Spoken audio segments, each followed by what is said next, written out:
Hello everyone, welcome to Sri Krishna English Academy. I hope you all are fine and your study is also going well.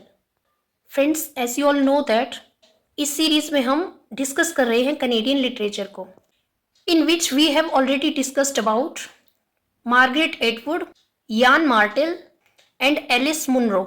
And today we are here going to discuss about another famous Canadian figure, an Indian-born Canadian writer, Rohinton Mistry. तो आइए friend आज study करते हैं रोहिंटन मिस्त्री के बारे में. Rohinton Mistry is an Indian born Canadian writer. Rohinton Mistry हैं, इन्हें इंडियन कैनेडियन राइटर के नाम से जाना जाता है. He was born in Mumbai in 1952. इनका जन्म 1952 में मुंबई में हुआ. And he was educated from the University of Mumbai and the University of Toronto, Canada. Starting में ये मुंबई में ही रहते थे, तो इनकी एजुकेशन हुई यूनिवर्सिटी ऑफ मुंबई से, और उसके बाद जब ये कनाडा सेटल हो गए तो इन्होंने अपनी आगे की स्टडी टोरंटो कनाडा से की, यूनिवर्सिटी ऑफ टोरंटो कनाडा से की. Rohinton Mistry is basically a novelist.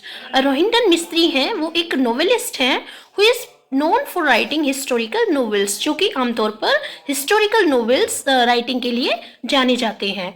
Full of realism, उनकी जो नोवेल्स होती हैं वो फुल ऑफ रियलिज्म होती हैं. इसका क्या मतलब है कि वे हिस्ट्री से किसी इवेंट को उठाते हैं, फिर उसके ऊपर फिक्शनल कैरेक्टर के थ्रू नोवेल राइटिंग करते हैं. To date have been set in India.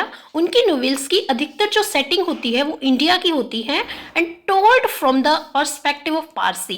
Setting India की होगी, लेकिन इंडियन पीपल के थ्रू उसको टेल नहीं किया जाता. उसकी जो टेलिंग होती है उसे टोल्ड किया जाता है एक पारसी पर्सपेक्टिव से. Each of his first 3 novels was shortlisted for the Booker Prize. उनकी स्टार्टिंग में लिखी हुई जो फर्स्ट 3 नोवेल्स थी, तीनों के तीनों ही शॉर्टलिस्टेड हुई थी फॉर द बुकर प्राइज. और ये 3 नोवेल्स थी such a long time, family matters and a fine balance. तीनों के तीनों इनकी जो स्टार्टिंग की नोवेल्स थी, तीनों को ही शॉर्टलिस्टेड किया गया बुकर प्राइज के लिए. तो ये एक बहुत बड़ी बात हो जाती है किसी भी राइटर के लिए.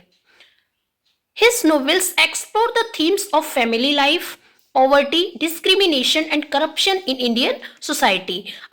उनकी जो नोवेल्स होती हैं वो एक्सप्लोर करती हैं, वो दिखाती हैं. उनकी नोवेल्स की अधिकतर जो थीम होती है वो होती है या तो फैमिली लाइफ, फिर पॉवर्टी यानी गरीबी, discrimination and corruption in spread in Indian society. Rohinton Mistry also wrote some short stories. Like Rohinton Mistry basically एक नोवेलिस्ट हैं, लेकिन इसके अलावा उन्होंने कुछ शॉर्ट स्टोरी राइटिंग भी करी है, जिनमें उनकी कुछ फेमस शॉर्ट स्टोरीज हैं. Tales from Firozshabad, one Sunday and the scream. ये इनकी फेमस शॉर्ट स्टोरीज हैं. Tales from Firozshabad, one Sunday and the scream, ये कुछ उनकी फेमस शॉर्ट स्टोरीज हैं. और जब बात करते हैं अवार्ड्स और ऑनर्स की, तो he has been recipient of many awards. तो रोहिंटन मिस्त्री को उनके वर्क के लिए काफी सारे अवार्ड से नवाजा गया है, जिनमें से कुछ फेमस अवार्ड्स हैं. Neustadt international award for literature in 2012. Neustadt international award इनको मिला 2012 में for his contribution in literature की. इनका जो लिटरेचर में कॉन्ट्रीब्यूशन था, इनके लिए इनको इस अमेरिकन अवार्ड नियस्टेड इंटरनेशनल अवार्ड से नवाजा गया इन 2012 में. नेक्स्ट है कॉमनवेल्थ राइटर्स अवार्ड, जो कि इनको 2 बार मिला. First of all in 1991 and second one 1996. 1991 में सच अ लॉन्ग जर्नी, जो कि इनकी एक फेमस नोवेल है, उसके लिए, और 1996 में ए फाइन बैलेंस के लिए इनको ये अवार्ड मिला. गवर्नर जनरल अवार्ड, जो कि कैनेडियन अवार्ड है, ये इनको मिला 1991 में for his work such a long journey. Such a long journey is a novel, और इसके लिए इन्हें कॉमनवेल्थ राइटर्स प्राइज और गवर्नर जनरल अवार्ड. और साथ ही साथ आपको बता दूं, such a long journey was a novel which was shortlisted for Booker prize also. Next one is Giller prize. He got Giller prize in 1995 for a fine balance. एक fine balance के लिए उनको 1995 में गिलर प्राइज से नवाजा गया. और friends, जब बात करते हैं उनके वर्क्स के बारे में, तो उनकी बेसिकली ये 3 मेन नोवेल्स हैं, और तीनों की तीनों बुकर प्राइज के लिए शॉर्ट लिस्टेड थी, जिनमें से फर्स्ट नंबर पे आती है such a long journey. Such a long journey was published in 1991 and this novel was winner of Commonwealth Writers Prize, Giller Prize, and it was shortlisted for the Booker Prize also. And next one, A Fine Balance. A Fine Balance was published in 1995. It was also the winner of a Commonwealth Prize and was also shortlisted for the Booker Prize. And third important novel written by Rohinton Mistry was Family Matters. Family Matters was published in 2002 and it was also shortlisted for the Booker Prize. इसके अलावा उन्होंने कुछ short story collections भी लिखे, जिनमें से कुछ को हम पहले ही डिस्कस कर चुके हैं कि इंपॉर्टेंट शॉर्ट स्टोरीज हैं Tales from Firozshah Bagh. Tales from Firozshah Bagh. It is a short story by Rohinton Mistry and it was published in 1987. Also published as Swimming Lessons and Other Stories from Firozshah Bagh. 1989 में इन्होंने एक short story collection publish करवाया, जिस पूरे के पूरे collection को इन्होंने नाम दिया swimming lessons and other stories from Firozshah Baag. और इस शॉर्ट स्टोरी कलेक्शन के अंदर इन्होंने टेल्स फ्रॉम फिरोजशाह बाग, जो इनकी शॉर्ट स्टोरी थी, इसको यहाँ पे इस कलेक्शन में रिपब्लिश करवा दिया। इसके अलावा इनके जो और शॉर्ट स्टोरीज थी, searching for Stevenson. Searching for Stevenson is a short story collection and it was published in 1994. इसके अलावा The Scream. The Scream also is a short story collection and it was published in 2006. The Scream was published in 2006. तो इसके बाद friends इनके जो important novels रही हैं, इन novels के बारे में हम थोड़ी सी डीप स्टडी करनी होगी। तो आइए थोड़ा सा ब्रीफ में इनको देख लेते हैं। So first important novel written by Rohinton Mistry is Such a Long Journey. Such a Long Journey is a novel written by Rohinton Mistry. ये रोहिंटन मिस्ट्री की लिखी हुई एक important novel है। It was shortlisted for the Booker Prize. इसको Booker prize के लिए shortlisted किया गया। साथ ही साथ ये विनर थी कॉमनवेल्थ राइटर प्राइज की। और किस ईयर में से मिला? 1991 में इसको कॉमनवेल्थ राइटर्स प्राइज से नवाजा गया। इसी के साथ साथ इसको गवर्नर जनरल्स अवार्ड भी मिला इसी साल 1991 में इसे गवर्नर जनरल्स अवार्ड भी मिला। In 2010 this novel came to headline when it was withdrawn from the English syllabus of University of Mumbai after the complaint from the Maharashtrian politician Aditya Thackeray. ये novel 2010 में हाईलाइटेड हो जाती है जब इसे मुंबई यूनिवर्सिटी में सिलेबस से विड्रॉ कर दिया जाता है, और इसके लिए इसके अगेंस्ट कंप्लेन की थी पॉलिटिशियन आदित्य ठाकरे ने। एक्चुअली जो ये नोवेल थी सच अ लॉन्ग जर्नी, ये पॉलिटिशियन स्टेटस को दिखाती हुई एक नोवेल थी, इसलिए आदित्य ठाकरे ने यूनिवर्सिटी ऑफ मुंबई में कंप्लेन की और इस नोवेल को सिलेबस से विड्रॉल करवा दिया। इस नोवेल की जो सेटिंग है वो मुंबई है, जो कि उस टाइम में बॉम्बे के नाम से जिसे जाना जाता था, इन द ईयर ऑफ 1971। ये इस नोवेल में एक्चुअली जो इंदिरा गांधी के टाइम में जो इमरजेंसी वाला पीरियड था उसको इस नोवेल के अंदर दिखाया गया है।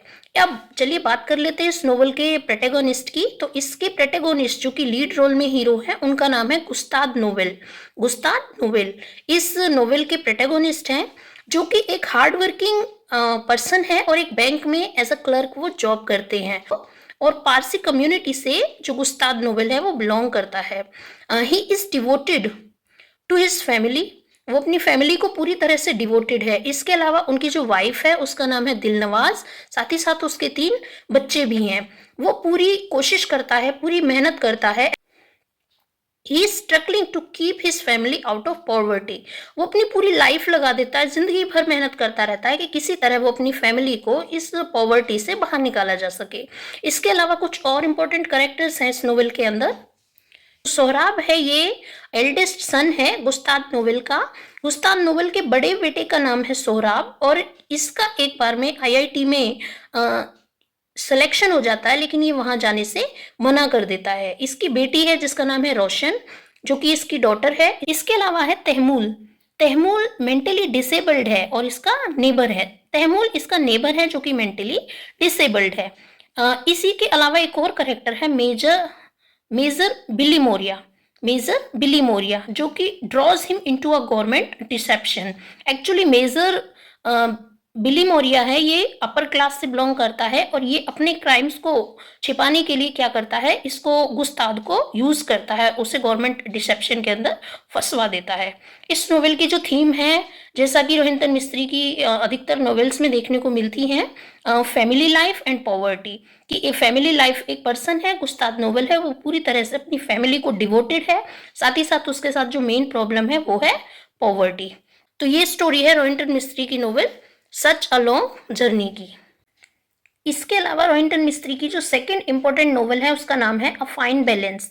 A fine balance is a novel written by Indian Canadian writer Rohinton Mistry. Indian Canadian writer Rohinton मिस्त्री की लिखी हुई एक इंपॉर्टेंट नोवेल है जिसका नाम है a fine balance. The book explores the changing in Indian society from Indian independence 1947 में जो हमें मिली थी to the emergency declared by Indian prime minister Indira Gandhi. इस नोवेल की जो सेटिंग है वो इस टाइम पीरियड को शो करती है कि जब से इंडिया को इंडिपेंडेंस मिली थी, यानी 1947 से लेकर 1971 उस पीरियड तक, जब Indian prime minister Indira Gandhi ने इमरजेंसी डिक्लेयर की थी। उस यानी 1947 से लेकर 1971 तक का जो टाइम पीरियड है वो इस नोवेल के अंदर शो किया गया है। Mistry criticize Indira Gandhi in this novel. इस नोवेल के अंदर इंदिरा गांधी को क्रिटिसाइज किया है। एक्चुअली जो रोहिंटन मिस्त्री थे वो हमेशा इंदिरा गांधी को क्रिटिसाइज करते थे, पर्सनली वो इन्हें बिल्कुल पसंद नहीं करते थे, लेकिन उन्होंने कभी इसे इस सीधा सीधा नाम लेकर इन्हें क्रिटिसाइज नहीं किया, but simply called the prime minister. बल्कि हमेशा वो उनको सीधा प्राइम मिनिस्टर कहकर बुलाते थे, बाय नेम क्रिटिसाइज वे इन्हें सामने से कभी नहीं करते थे। Characters are from different background comes together. Actually इस नोवेल के जो करेक्टर्स हैं उनको जो उन्होंने इमरजेंसी जो इंदिरा गांधी ने डिक्लेयर की है उसका जगह जगह के लोगों के ऊपर क्या इफेक्ट हो रहा है, क्या उनके फैमिली किस तरह से सफ़र कर रही हैं, इन सब बातों को डिफरेंट डिफरेंट कैरेक्टर्स के थ्रू इस नोवेल के अंदर शो किया गया है। So this is an another important novel by Rohinton Mistry, a fine balance. इसके अलावा रोहिंटन मिस्त्री की एक और इम्पोर्टेंट नोवेल है जिसका नाम है थ्री मैटर्स। थ्री मैटर्स की जब हम स्टोरी को डिस्कस करते हैं तो हमें पता चलता है this novel explores the story of Nariman's Vakeel. Actually इसका जो प्रोटैगोनिस्ट है उसका नाम है नरीमैन वकील, हु इज 79 ईयर्स ओल्ड, जो कि 79 ईयर्स का है, and he is a widower. Widower होता है जिसकी वाइफ मर चुकी है। 79 ईयर्स का एक ओल्ड मैन है जिसका नाम है नरीमन वकील, और वो एक विडोअर है and beset by Parkinson's disease, और जो कि पार्किसंस नाम की एक बीमारी से ग्रसित है, उसे ये परेशानी है। And he is always haunted by the memories of the past, और अक्सर उसे अपनी पास्ट की मेमोरीज को याद करते हुए पाया जाता है। He lives with his 2 step children middle aged. Actually वो अपने 2 स्टेप चिल्ड्रंस के साथ में, 2 सौतेले बच्चों के साथ में रहता है और उसके बच्चे भी लगभग मिडिल एज के हो चुके हैं। Once when he met with an injury in his ankle, एक बार क्या होता है कि उसके एंकल में एक इंजरी हो जाती है, उसके एंकल में एक चोट लग जाती है, and he was forced to take up residence with his daughter Roxana, और उसको फोर्स किया जाता है, उसके जो स्टेप चिल्ड्रन है वो उसे फोर्स करते हैं कि अब उसे अपनी डॉटर के साथ में, जिसकी डॉटर का नाम है रॉक्साना, कि अब उसे अपनी डॉटर रॉक्साना के साथ में रहना चाहिए। एंड हर हस्बैंड येजाद, उसके हस्बैंड का नाम है येजाद, अलोंग विद देयर 2 सन्स। रॉक्साना है, रॉक्साना के हस्बैंड है येजाद, और साथ ही साथ उनके 2 बच्चे हैं। उनके साथ में रहने के लिए नरीमैन को फोर्स किया जाता है। It was a new responsibility for Yezad. Yezad के लिए अपने फादर इन लॉ को अपने साथ रखना एक नई जिम्मेदारी को लेना था। Who is already beside by financial worries, क्योंकि जो ये येजाद है ये ऑलरेडी फाइनेंशियल वरीज में फंसा हुआ है, उसे पहले से ही फाइनेंशियल इश्यूज हैं, साथ ही साथ उसके ऊपर एक और ओल्ड मैन की रेस्पॉन्सिबिलिटी आ गई थी। और साथ ही साथ एक्चुअली इसमें डबल सेटिंग है, 2 प्लॉट्स चलते हैं, और दूसरे प्लॉट में एक और स्टोरी है पैरेलल टू दिस। इसी के साथ साथ this is the story of mister Kapoor. एक और यहाँ पर करेक्टर है mister Kapoor, who envisages peace and freedom from political terror in the city, जो कि सिटी के अंदर पॉलिटिकल टेरर से छुटकारा, आज़ादी और शांति पाना चाहते हैं।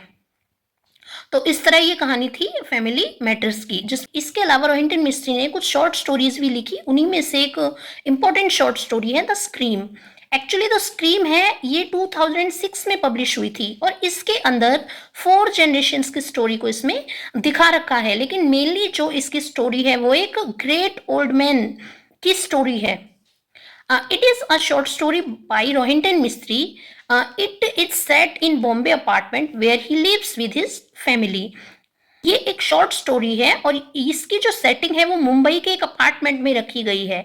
यहाँ पर एक बहुत ही ग्रेट एज का एक बुजुर्ग है, एक ओल्ड मैन है जो कि अपनी फैमिली के साथ में रहता है। और the story was narrated by a man of great age, एक बहुत ही अधिक उम्र के बुजुर्ग ने स्टोरी को नरेट किया है। Who is at the end of his life, जो कि अपने लाइफ के अंतिम समय में है। Is angry at the predicament of old age, वो अपनी ओल्ड एज से परेशान हो चुका है। At his isolation from his family, कि किस तरह उसे उसके परिवार से अलग रखा जा रहा है, उसे एकांत में रखा जाता है। इट इज अ मोनोलॉग, ये जो स्टोरी है ये मोनोलॉग की फॉर्म में है बाय द ओल्ड मैन, कि ओल्ड मैन जो खुद से बातें कर रहा है वो इस स्टोरी में दिखाया गया है। हु इज अवेकेंड, जो कि जाग जाता है by a scream from the window in a night. एक दिन जब वो रात में सो रहा था तो अचानक उसे विंडो में से एक चीख सुनाई देती है, उस चीख को सुनकर वो जाग जाता है और फिर जो वो अपने आप सोचता रहता है, अपने आप से बातें करता रहता है, उसी के बारे में जो स्टोरी है द स्क्रीम। इसके अलावा एक और शॉर्ट स्टोरी है जो कि रोहिंटन मिस्त्री ने लिखी है, tales from Firozshah Baag. Tales from Firozshah Baag was published in 1987. Firstly, it is also a short story by Rohinton Mistry, which was republished as Swimming Lessons and Other Stories from Firozshah Bagh. It is a collection of short stories and it was republished in 1989. So guys, it is all we have discussed about Indian Canadian writer Rohinton Mistry. I hope you all are enjoying the video and it is helpful for you. For more videos like this, please like, share and subscribe Shri Krishna English academy. So मिलते हैं next video में किसी next Canadian writer के साथ में। Till then take care, bye.